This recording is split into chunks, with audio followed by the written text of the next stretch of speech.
Hi everyone. Today let's talk about Goldman's bear indicator urging cautiousness in markets. Do me a quick favor and like and subscribe and watch the video till the end to help out the channel, and let's get started. So Goldman's bear market indicator says to be cautious, but what exactly does that mean? They take in a number of factors: high valuations, yield curve inversion, manufacturing activity, private sector spending, as well as poor inflation and employment rates. So lots of factors going into this, and you can see their data. This is their methodology, and they're relatively accurate here. So you can see all of the check blocks based on their criteria when they thought there were going to be downturns. Pretty decent accuracy.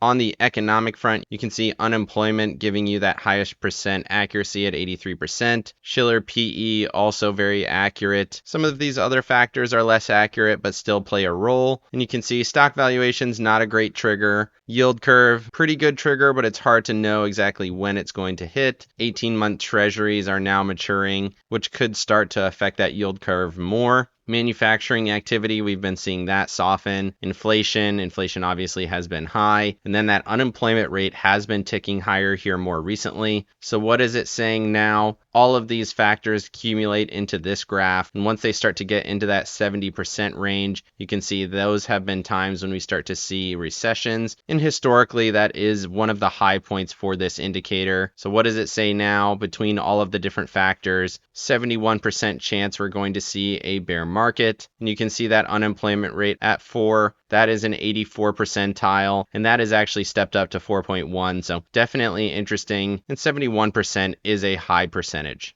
Moving over to fear and greed, you can see we finished the week at a 56. A week ago, we were at 52. So we did see a little bit of a step up, seeing this grinding price action with some dips here and there. Still mixed on the signals, though. Momentum still in extreme greed. Strength and breadth still in extreme fear, but you can see they are rolling up. We have a bit of a dichotomy between the small caps and the mid caps versus the mega cap tech stocks. So the rest of the market is starting to participate a little bit more, but the Mag 7 is falling out of favor. So a little bit weird on the indicators. Put call ratio still extremely low in that 6.1, 6.2 area. And then volatility did turn down off of that SMA. I think we're going to see a period here where we start to get a break higher. That SMA is sitting at 1282 right now.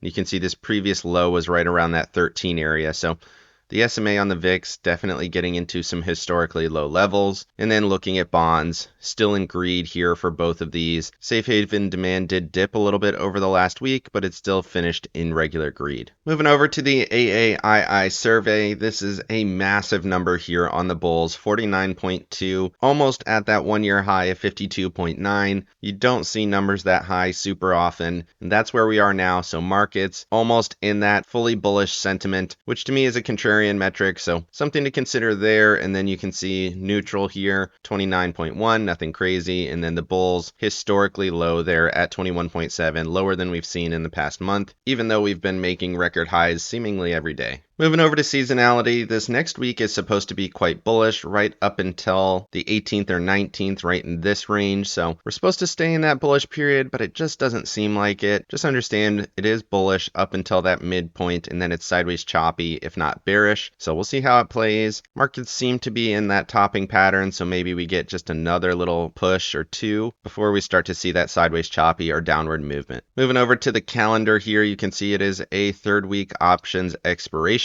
We also have bullish days here for Wednesday and Thursday. We'll see how those play. We get retail sales this week. That could move markets a bit. And you can see first day of the monthly expiration was up 16 of the last 21. So you have a little bit of a bullish read there on the Monday as well. And then the Friday expiration is expected to be quite bearish. Moving over to the earnings calendar, we got Goldman and Progressive here on Monday, as well as BlackRock. United Health for Tuesday, Bank of America, Morgan Stanley, finishing up those banks. And then for Wednesday, we do have J&J, U.S. Bank Corp, United Airlines also coming out on Wednesday. That'll be interesting. Start to get a look at those airlines. We did get Delta already. They were not great. And then for Thursday, we start to get into those bigger companies. Netflix coming out. That will definitely move markets. Domino's Pizza, I just like that one. Fun to watch. As well as Alaska Airlines to finish up that Thursday. And then we get American Express, SLB, which is an oil company that I've watched for a while. Comerica also coming out. So lots of big names starting to get into that real earnings season this week. Moving over to the earnings calendar, we have Chair Powell speaking on Monday. Don't expect anything out of that, considering he just testified at Congress. And then we have core and headline retail sales on Tuesday. That's the big one for the week, and that's coming out at 8:30. You do get CPI for the Eurozone. They tend to do quite well, so we'll see how that one plays in terms of their forecast. You can see it's expected to be flat across the board. And then for Thursday, initial jobless claims, Philly Fed manufacturing. I think it'll be interesting.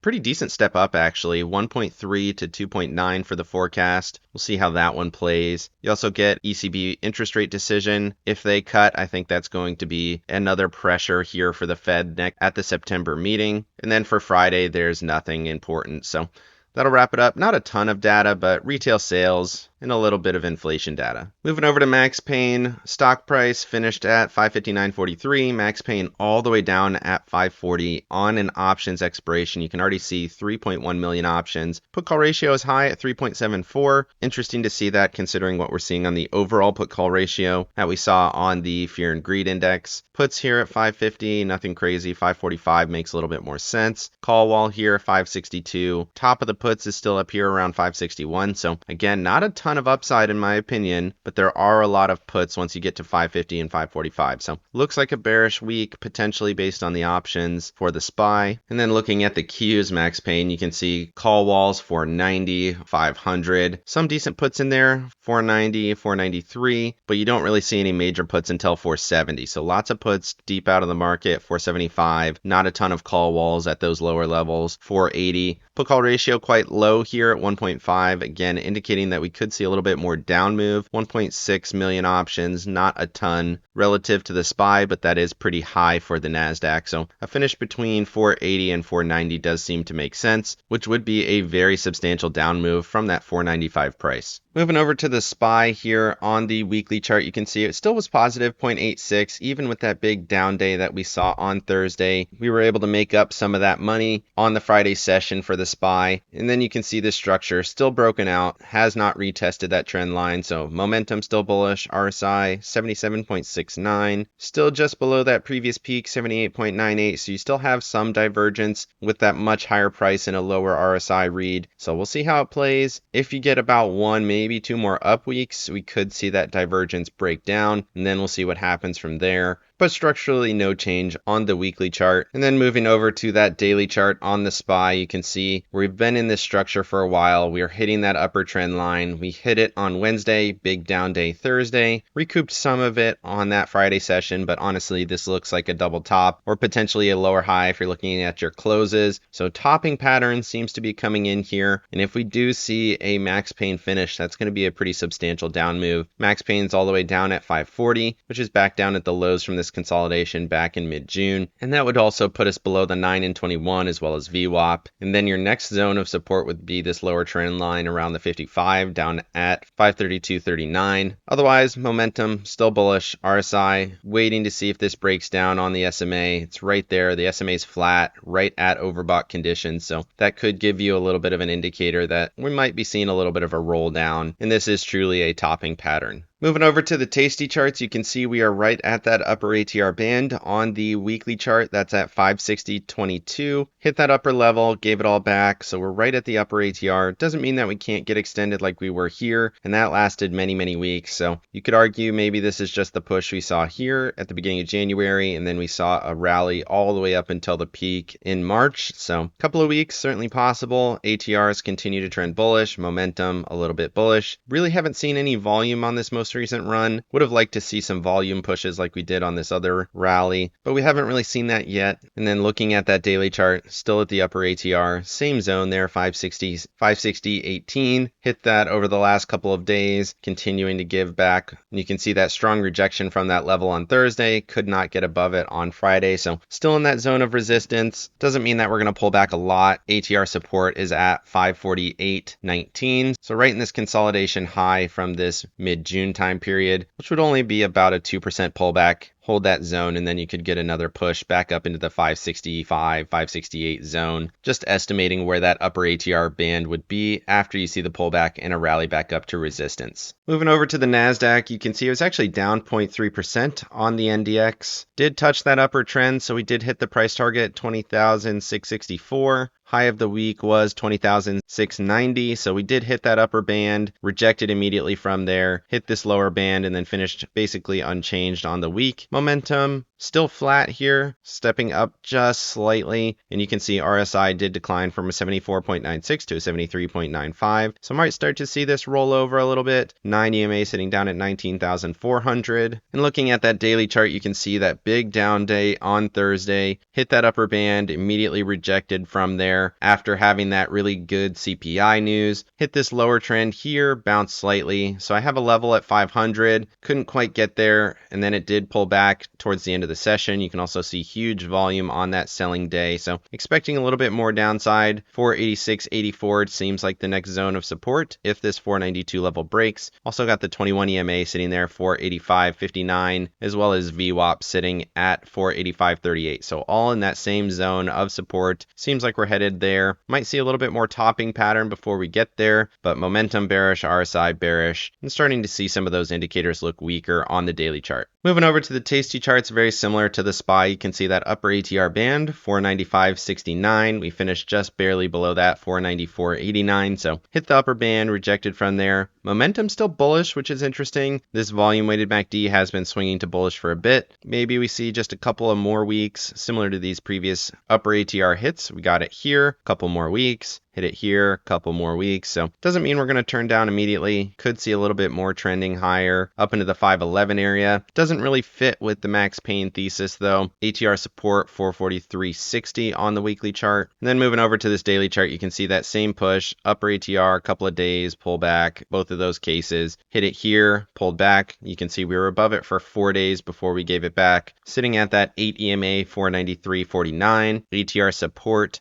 485.84, right at the 21 EMA as well. Momentum did swing to bullish a little bit, but look at that huge volume on the selling day. When you get those huge volume days at tops or bottoms, that's usually when you start to see a reversal. You can see the inverse of it right here on 19 April. Big selling candles at extremes, huge volume, and that ended up being the reversal into this bigger rally that we've seen over the past couple of months. Now we're getting this same candle here, big down candle from the peaks on volume. Not as strong of a volume day, but just something to consider. Maybe this is starting to see a little bit of a reversal. Moving over to the Russell on the weekly chart, you can see we did get a huge candle, 6.11%. Momentum and RSI obviously bullish. We'll see if we can break this next trend line, which is up around 217.50. If that breaks, the next one's up around 227.50. I think we'll at least get to that 217 area this week, and then we'll see what happens. You can see times that this has happened before. Big candle. Next was a break, touched that trend and then rejected. Similarly, grinded here, hit the trend, rejected. So see if we get there. Certainly possible that we touch it again and then reject from there. Overall, this grinding price action has been giving us higher lows. You can see higher low, higher low, higher low, even if it's just slightly higher than the previous. Overall, still looks bullish on the weekly chart. And then looking at that daily chart, you can see the consolidation held the 144 EMA. We've been talking about it for a while. Huge jump on CPI, got a continuation on PPI. Does look a little bit like a wick rejection, but I still expect to hit that upper trend. So we'll see how it plays. Big volume, big momentum, expect it to continue. And I actually went ahead and added some levels. So the next one would be 215.42. It's been a while since we've been this high on the Russell. Going back to this most recent peak all the way back in 2021, you can see this grinding price action, huge wick high, and then a massive breakdown, which led us all the way down to the 160 range. You can see that move here. So we're getting back into this same consolidative range that we saw many years ago. And based on that structure, 215.42 is my next level. So one more level to break before we hit that upper trend line. Moving over to the Tasty charts, you can see that huge up candle. Didn't quite hit that second ATR band, that's 217.68, so right in that same range as the trend line. Momentum swinging to bullish, did see big volume. Not crazy volume, but decent at an R vol of 0.3. ATR stop rolled up, 186.48 on the weekly. Might even see a push to that upper ATR. That's sitting at 224.90, so Certainly possible over the coming weeks we get a push to that level. This continues to trend higher on the Russell. It does look good. And then looking at the daily chart, it is worth recognizing that we are definitely extended. Upper ATR is 211.21. You can see the massive volume here, 4.23 on the CPI day, and then 2.5 on the next day with PPI. So big pushes back into bullish conditions on the daily chart, and everything says the Russell should go higher. Might need a little bit of a pullback in time to get back within these ATRs, but it doesn't mean that we can't continue higher over the coming weeks. Moving over to the Dow on the weekly, we did get a record close here for the Dow. The close was 432, so we closed above the 400 level for the first time. Previous close was 399.95, so beat it by just a little bit. Big volume, big swing to the upside, got a good push on CPI. Seems like the older stocks are getting that big push, so you got the Russell and the Dow pushing. Broke the level, should continue higher from here, especially with that huge volume you can see we got on that most recent rally. So we're in price discovery. Who knows where we're going? We're not really engaging any of these trend lines yet. Those would be up around the 412 area, so maybe we get a swing to that zone in the next 2 to 3 weeks. And then you can see it here on the daily chart.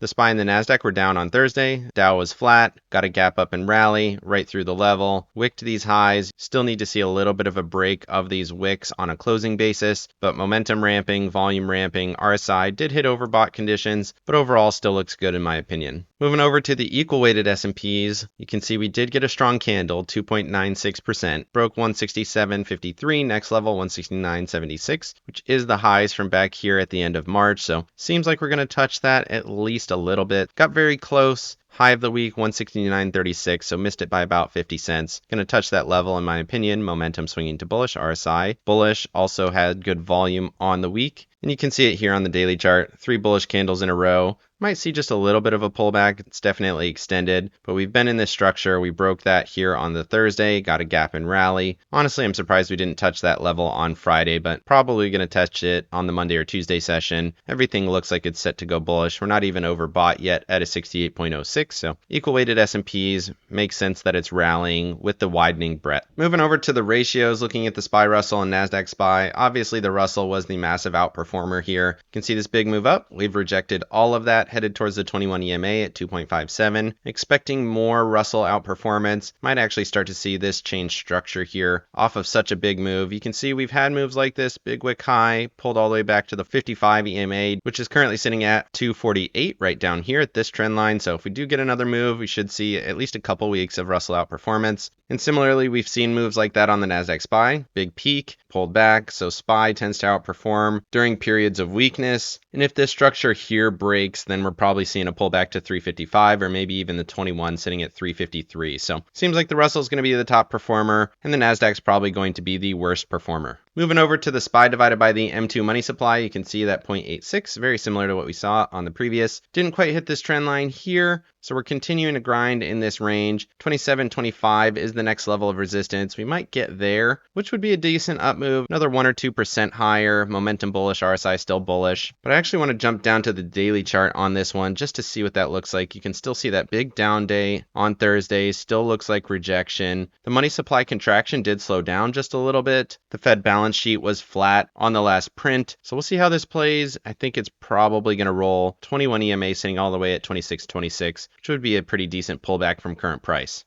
Moving over to stocks that moved this week, we got New York Bank Corp. They were in the news for having some terrible things happen on their balance sheet. Their CEO quit, and the stock tumbled from around $30 down to $8. And since then, we've established a higher low. We've gotten a consolidation. We're right at this peak here. Looks like we're set to go quite a bit higher. RSI momentum looks good. Might be a decent move here now for New York Bank Corp. I don't necessarily think we're going to go all the way back to the 30s, but maybe we make it up to like the $17 to $20 range. Seems possible, not necessarily in 1 week, but over the coming weeks, which would be a nice move for this stock, especially with the big down move that it had. I would still be cautious, but it looks okay. And then Dick's Sporting Goods, this is a stock that's doubled since the lows here in October of 23. Massive move from $100 all the way up to $230 or so, and then we had an up week of around 10%, getting very close to those all-time highs for this stock. And it seems like it's set to break out from that 234 area and get back into price discovery. Moving over to the Mag 7, we talked about this trend line. Sure enough, we got to that trend line and gave it all back, down 3% on the week. Momentum basically flat, RSI breaking down, decent volume on that selling. I would expect a little bit more selling to my level around 265, which again should pull down the NASDAQ, which is part of why I have that a little bit more bearish thesis on the NASDAQ. Moving over to Apple and Microsoft, two very different charts here. Apple was up 1.86 on the week. Still price discovery, still all-time highs. Seems like it's set to go higher. Really no structure to work with quite yet. Maybe a level in here around the 220 area, but everything still looks very strong in my opinion. And then looking at Microsoft, big down week, 3%. Broke this trend, headed towards the next one. Trend support around 448. Then you got the 9 EMA sitting down there at 438. So momentum stepping down, RSI still above the SMA, but stepping down. Does not look great. And you can also see that really strong divergence. Peak RSI was 78.3. And now we are way higher in terms of price, and we peaked out at 71.3. So big divergence. Seems like Microsoft is set to go lower, but Apple still looks good. Moving over to Tesla and NVIDIA, here you can see Tesla was down 1.31%, NVIDIA was up 2.7%. We talked about how Tesla might pull back this week, hit that resistance and then pull. Sure enough, it did. So we hit the price target, which is the trend line up here at 268, touched that level, pulled back inside candle, might see a little bit more pullback in my opinion. Still huge volume, still big momentum, didn't quite get to overbought conditions. And then looking at NVIDIA, hit that trend line, pulled back, managed to stay positive on the week, but momentum fading, RSI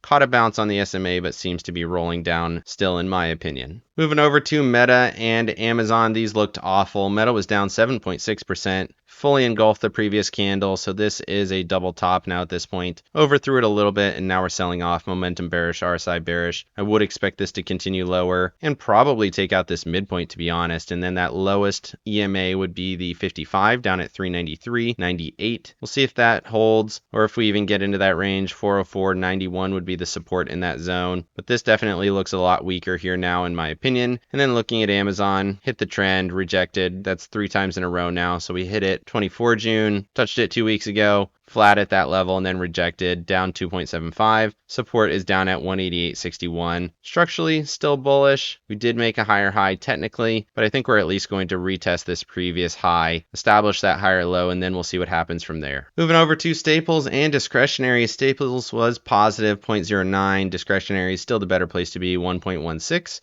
So still a little bit of risk on, momentum bullish, RSI bullish. I think we're going to get up to this trend resistance around 195.65. I have a level there, 197.14. And then above that, you have 200.53. I don't think we're going to get quite that high. I think we'll probably hit resistance at those trends. And then we'll see what happens from there. And then for Staples, still waiting for a close above 70.50. If we can do that, maybe we can continue this swing up to that 79.90. But right now, we've been consolidating here for a couple of months. Got here at the beginning of May, still here midway through July. Moving over to financials and oil. Financials were up 2.02%, broke this 42.22 level. We're right at the highs here from that 13 May candle. Seems like we're going to go. Obviously, it's going to depend on earnings, momentum swinging to bullish, RSI swinging to bullish. So everything still looks good there on financials. And then oil and gas finally finding a bottom, had this big down move. Previous high was around 162, fell all the way down to that 55 EMA around the 142 area. Tested that again here, 143.45, overthrew it, hit these lows, caught a bounce, 1.41%, momentum starting to swing to bullish. RSI doesn't look great yet, maybe still a rejection possibility off of that SMA, so we'll see what happens there. But if we can get a push, get above the trend line, maybe push to that 154.13 area, that's possible. Momentum says we should start to see a little bit more bullishness out of oil and gas,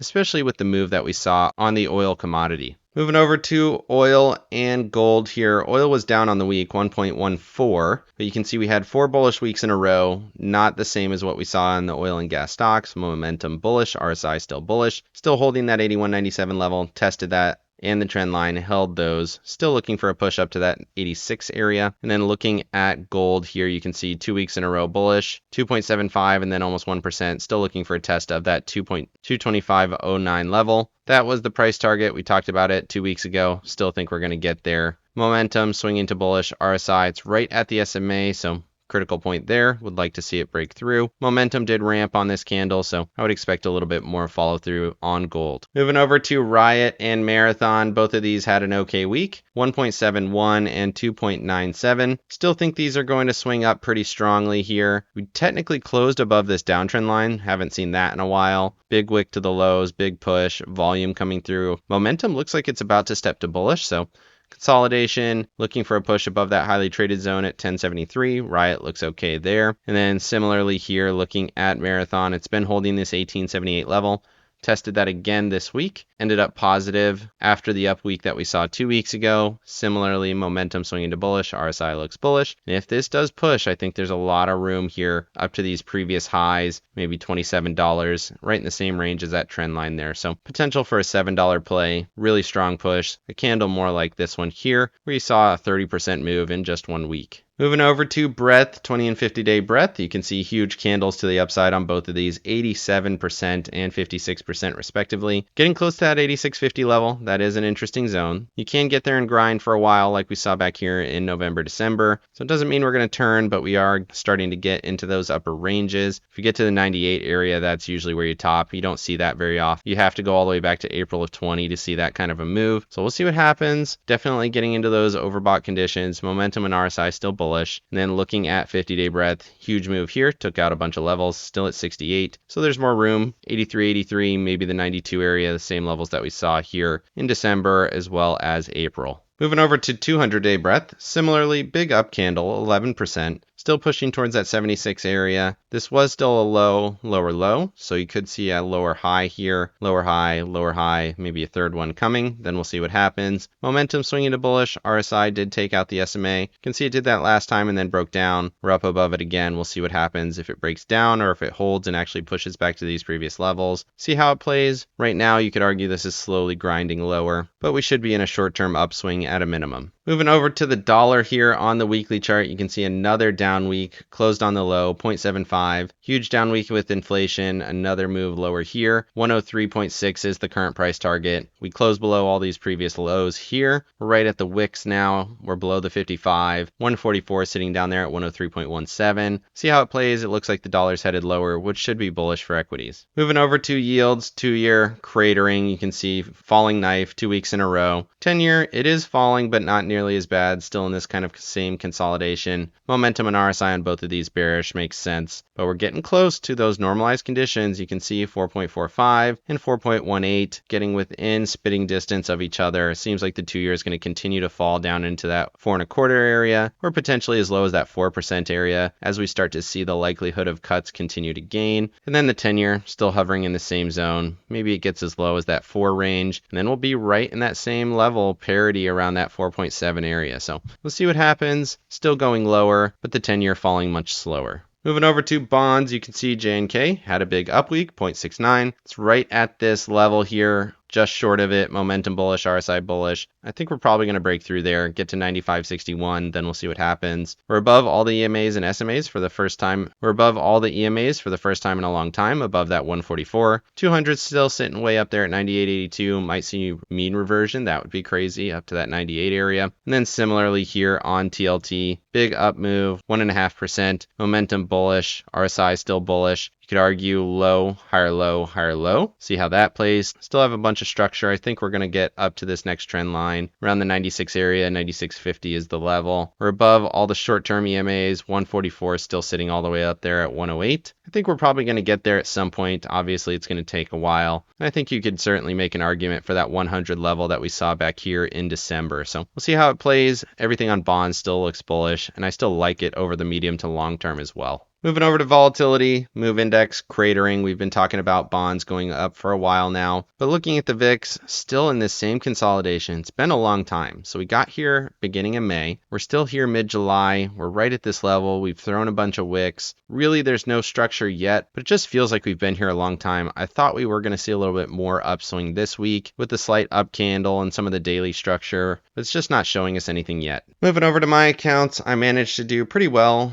I was up around 0.9%, while the NASDAQ was actually down on the week, so you like to see that. IWM, very positive, couldn't keep up with those kind of gains. In terms of positions, covered call here at 211 for 9 days from now for $4 credit. making a little bit on that covered call, giving myself some protection. I also have a put for the Monday at 213 for 86 cents. And then Q's position. This is very defensive. I have a put for Monday, which is pretty deep in the money, closed around 495. And then I have lots of calls on here to give myself more protection. 2 at 496, but one of those is for Tuesday. The next one here is for Thursday. And then I have a 505 for 9 days from now. So layered protections on the call side. And then I have one XOP put here in my IRA for $1. I like that setup on oil and gas, and I think we're probably going to hold and push higher. So just trying to make a little bit of money there for the medium to long term in my IRA. Overall, very cautious on the Qs. You can see just a few deltas, but bullish on the IWM and oil and gas stocks. Let me know down in the comments section what you think of the Goldman Indicator. Do you think a recession is a 71% chance? Seems very high, but we are definitely extended. The economy is slowing, but can the Fed actually conduct a soft landing effectively, or will that hard landing come? Otherwise, like and subscribe if you got any value out of this video. Make sure you hit the bell so you don't miss out on any future episodes. Of course, none of this is financial advice. This is all for entertainment purposes. Good luck in your trading and have a great day.